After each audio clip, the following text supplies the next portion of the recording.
학위나 진학, 편입 등 조건을 갖추기 위해서 학점은행제를 활용하려고 하는데 조금만 알아봐도 교육원마다 비용이 다르다는 건 잘 아실 겁니다. 교육원도 상당히 많고 수업료 차이도 되게 커서 어디서 진행을 해야 문제없이 마칠 수 있는지 선택하는데 어려움이 있고 비용이 싼 곳에서 하자니 불안하고 적당한 곳에서 하자니 부담이 되어 고민이 많으실 것 같은데 학점은행제 비용이 왜 차이가 나는지 제가 거짓없이 말씀드릴 테니 오늘 영상 끝까지 시청해주세요.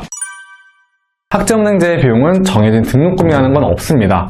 여러분들이 온라인 강의를 얼마나 들어주는지에 따라 달라집니다. 이 비용은 여러분들이 강의를 들으시는 평생교육원 홈페이지에서 확인하실 수 있고 각 강의별로 정가라는 게 있는데 이 정가는 전공별로 차이가 조금씩 나게 됩니다. 많은 분들이 하시는 경영, 아동, 심리, 사회복지는 정가가 한 과목당 15에서 20만원 정도이고 컴퓨터공학을 포함한 IT 전공이나 미용 또는 시각디자인, 체육 같은 예체능 전공 혹은 전기나 소방, 건축, 토목 등 공학 계열은 정가가 한 과목당 20만원에서 30만원입니다. 하지만 정가로 수강 신청하시는 사람은 거의 없습니다. 다들 과목당 할인을 받으시는데요. 그럼에도 불구하고 똑같은 비용을 내고 수강하는 게 아니라 교육원마다 많게는 몇십만원까지 비용 차이가 나는데 그럼 대체 왜 이렇게 차이가 나는 걸까요?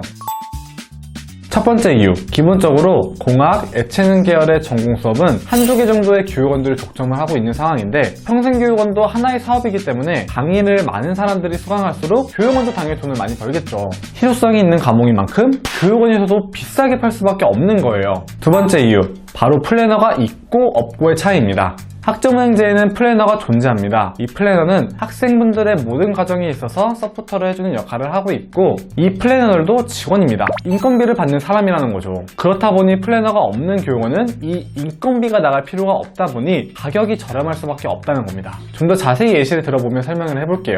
비용이 저렴한 교육원의 경우 보통 과목당 3, 4만원인데 플래너가 없거나 아니면 외부에서 고용된 플래너가 있는 경우가 있습니다. 이게 왜 문제인지 설명드릴게요.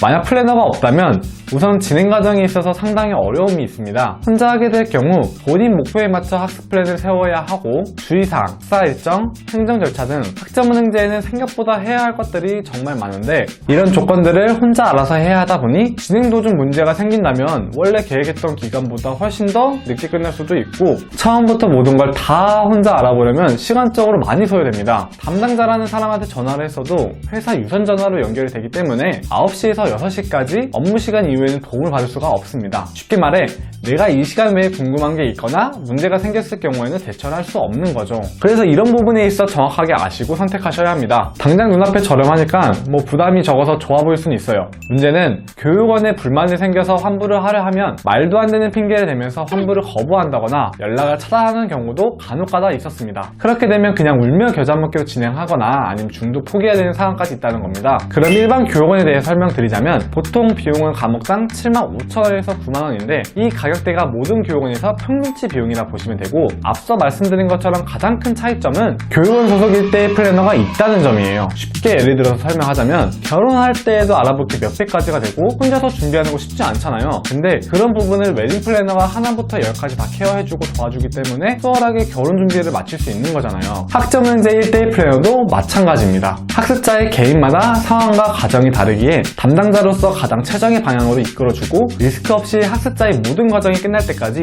보장받을 수 있다는 겁니다. 그래서 학점은행제에 대해 전체적인 흐름과 주의사항 등 전반적인 내용을 모르거나 직장인이나 편입을 준비하는 학생분들처럼 본업이 있거나 시간적 여유가 없는 분들은 이렇게 하나하나 직접 찾아보면서 혼자 할 수 없어 비용이 좀 높더라도 안정적으로 교육원 소속 플래너가 있는 교육원에서 진행을 하십니다. 저렴한 교육원이라서 안 좋고 일반 교육원이라고 해서 좋고 그런 건 없습니다. 앞서 말씀드린 것처럼 자신의 상황에 맞춰 비교해보고 더 가성비 있고 효율적인 게 어떤 건지 판단하여 선택하시면 됩니다. 여기까지 학점은행제 비용이 차이가 나는 이유에 대해 말씀드려봤는데요. 현재 자신의 상황이 어떤지 정확하게 알고 싶거나 학점은행제를 시작하는데 감이 안 와서 자세히 알아보고 있다면 댓글을 남겨주시거나 링크에 문의 남겨주시면 무료 상담으로 도와드리겠습니다.